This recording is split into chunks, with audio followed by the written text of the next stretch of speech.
friends, this is Morgan with Compass Rose Astrology, and today we're going to be going through another Celestial Sunday. And so make sure you have a drink or something. I have this sparkling tea that will hopefully keep me energized through this whole video because we have a ton of transits to talk about and how they might affect you this week. And just to kind of give you a little bit of insight, we have a lot happening in the sign of Gemini. So wherever that happens to fall in your house, that would definitely be activated. That definitely kind of points to a lot of activity, kind of sometimes frantic energy that can be happening a lot too. And it can also indicate just a lot of racing thoughts. Could be a lot of things happening kind of mentally, because it is Gemini's an air sign, and that typically indicates a lot of thought and kind of mental processing, stuff like that. So let's just get started. Our first actual kind of big transit this week is going to be happening on Monday. So we have Venus and Mars making a perfect trine between Aquarius and Gemini. So again, those are two really, really big strong thought kind of signs, and indicate that there's going to be a lot happening kind of in your thought processes. And this aspect has actually been kind of perfecting since Saturday the 7th. And Venus is making a superior trine to Mars. So what does this mean? This means that Venus, it has the kind of upper hand in the aspect. It's moving towards Mars, and Mars is retrograde in Gemini. So what does this mean, having Venus in kind of a superior trine to Mars? This means that it's got kind of like the upper hand in the angle, the aspect that it's making between the two signs. And Mars is also moving in a retrograde motion, so that typically means that it's a bit hampered. It's kind of slowing down, and it's getting ready to move in the proper direction from our viewpoint here on Earth. That's what we see basically in the cosmos. And Venus is definitely stronger here because it is in the superior position, and it's also going direct. So what does this mean, right? So we have Venus, which is usually symbolized by the goddess Aphrodite. And this is the planet of connection. It's about love, it's about friendship, and kind of faithfulness. And it makes this really perfect aspect to the god of courage, Mars, and the god of war, but it's also courage in the face of conflict, So with this kind of perfect balance, with Venus having kind of the stronger influence, it's a little bit more the meeting of the yin and yang. And these two planets kind of in this aspect can mean several things. So here are kind of the themes that I think you need to watch out for on this day and going into this week. First, we have bravery and vulnerability. So that basically means there could be a situation in which you'll have to kind of really put yourself out there. It might not feel very, very good, but it does mean that you will be facing it with bravery, courage, and kind of this self-acceptance and readiness and moving forward in this kind of vulnerable fashion. That doesn't always happen. Usually vulnerability causes this feeling of fear and just being exposed and just not having any protection. But this aspect definitely allows you to feel kind of safe and secure in your vulnerability. We also have a theme possibly of facing an uncomfortable fear and being rewarded for it.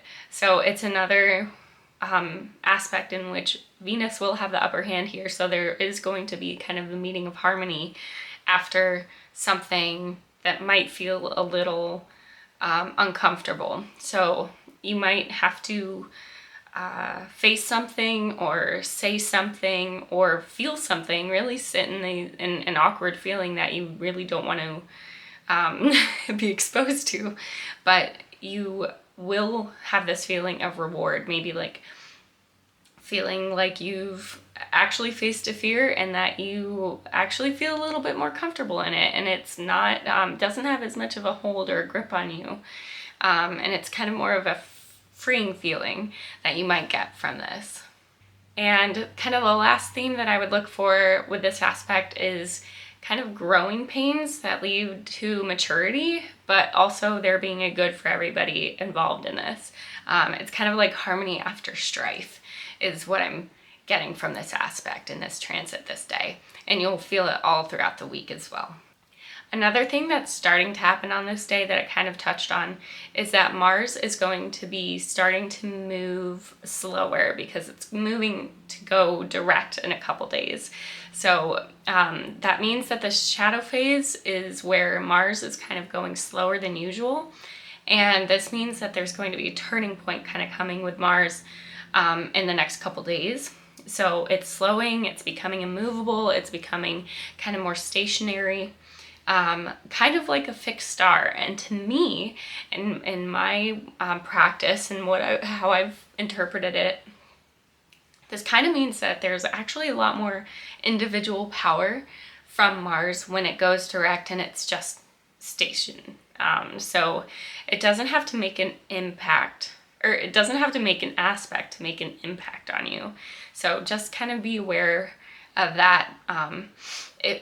It's going to be stationing at 8 degrees in Gemini. So if you have 8 degrees in Gemini, if you have a planet at that point, or if you have at any of the other signs like Sagittarius, Virgo, or Pisces, if you have a planet around 8 degrees in those signs, this might impact you a little more than somebody else that doesn't. So our next aspects are going to be happening on the 11th. We have Mercury retrograde in Capricorn that's trine Uranus retrograde in Taurus. And this has been an aspect that's has been happening for quite a few days. It actually started on the 5th. So I would recommend checking out my last Celestial Sunday video because I go way more into depth about how this would impact you. Because this is a pretty long impact of a transit because Mercury goes retrograde, it goes direct, and then it'll keep hitting Uranus. But basically what this means is that some of your communicated desires that might be kind of still in the process of being acted upon since last week, this is going to take a bit of a back burner. We're still going to see some delays and some just not as quick movement here as you might want. Mercury is retrograde, so it might be making it a little bit harder for you to find what the balance is between what is good and what you want. So that's just going to continue to be a theme that might be popping up throughout the week as well. Another thing happening this week, though, or this day, is that Venus is in Aquarius and it's moving into a square with Uranus retrograde in Taurus. So Venus rules Taurus and it's making a square to its home sign, basically. And where Uranus is retrograde in its home sign and has been retrograde for quite some time, as we might all know at this point. So this aspect kind of signifies the kind of comforting, loving, luxurious side of Taurus and Venus and applies it to Aquarius and Uranus. So there's kind of this edge here. There's this kind of like unique kind of edgy vibe that kind of makes me think of like not kind of caring about what other people think. There's this kind of different, not super common kind of or conforming kind of vibe that is also comfortable and kind of cool and just doesn't give a crap about what other people think. So that might be kind of in the back of your mind, inspiring you and kind of motivating you to act a certain way or kind of talk a certain way this week. So I would just apply that to wherever Taurus falls in your chart. And then on the 12th, we have Mars stationing direct in Gemini, finally. And I'm actually going to be putting out a video on this week about how to really dig into what this means in your chart. So kind of keep an eye out for that. But basically, this is a great change up for Mars. It's been in Gemini for a very long time now. It's been about 5 months. And so wherever this falls in your chart, it's going to mean that any hindrances or kind of thoughts or considerations that you've been having in regards to your Gemini house, it's going to get the engine going. Like things are coming back into motion and out into the light. So I was actually doing a little bit of research about what this would mean, and I was reading a book by Demetra George, and her book, it's called Astrology and the Authentic Self, and in that book she describes that retrogrades traditionally mean that planets are like less active, they're less noticed, and that they kind of take things away or pull back their gifts. Modern astrology, however, says that this is more of like an internalized kind of a transit, and that it's kind of pulling you away from anything that could have been like kind of traumatizing, or any sort of trauma. In my experience, kind of like looking at charts, I think that retrograde planets often make you think outside the box. They make you change your perspectives on things, and because they're not really acting in their usual way, I think they can also indicate kind of a lessening of their effect. They're not nearly as strong because they're kind of moving in a way that's against what they're supposed to be doing. And so what does that look like, right? Like I can say all these things, but like how does that actually translate to your real life? So for example, if Mars is like in your first house, if you're a Gemini rising, it could be that you're in a phase of trying to kind of express yourself, maybe how you dress, and maybe how you feed yourself, stuff like that. But Mars retrograde kind of forced you to look at how you actually treat your body first. Like, are you exercising? Are you being kind to yourself so that you can express that same kindness outwardly, or dress yourself the way that you want, whatever, feel comfortable in your skin? Or let's say Mars is in your 5th house, which is traditionally the house of like creativity, and kind of sex and pleasure. You might be working on some sort of like creative project, but with the retrograde, you might be considered if that medium kind of is the right way to express yourself. For example, like maybe you're a writer and you are thinking up this story and you think that maybe there's another medium that's the best way to express this story. Like maybe instead of a traditional book, it could be like a podcast or something.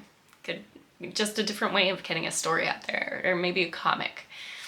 So after Mars goes direct in Gemini on the 13th, we have the Sun, which is making a perfect sextile from Capricorn to Neptune in Pisces.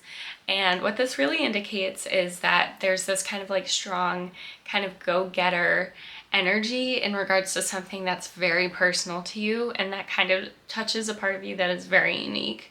It also can indicate daydreaming or high hopes. So if you get really caught up in the clouds on a certain day, like wishing for something, maybe wishing you could follow a certain dream that you have that is really, really personal to you, that might be indicative of this transit that's kind of like keeping you kind of stuck in your kind of fantasies that could happen a bit.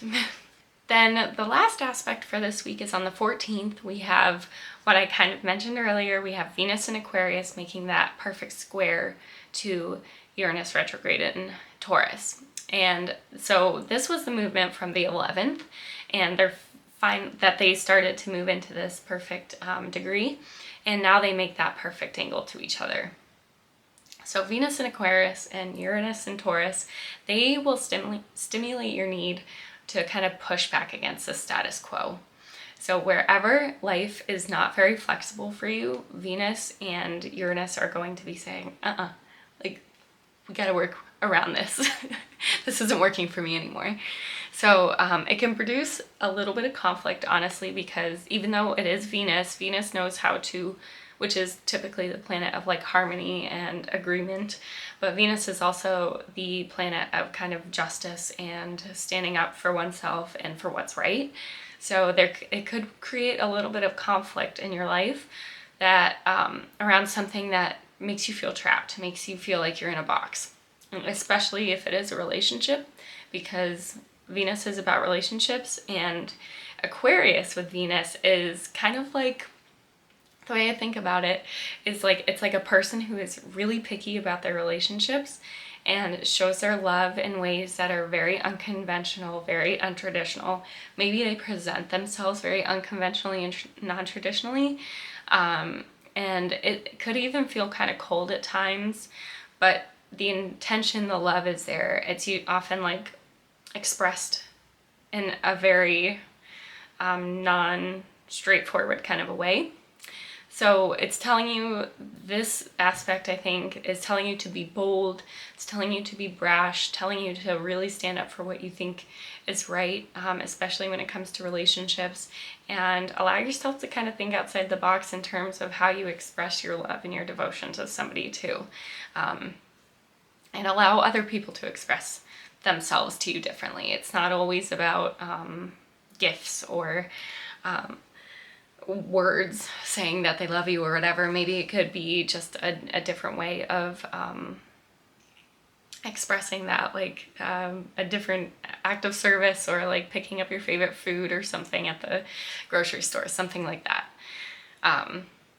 Ultimately, I think this actually allows for stronger independence within a relationship, because Aquarius is very, very strong about that, and that's a big part of what I think the sign of Aquarius is.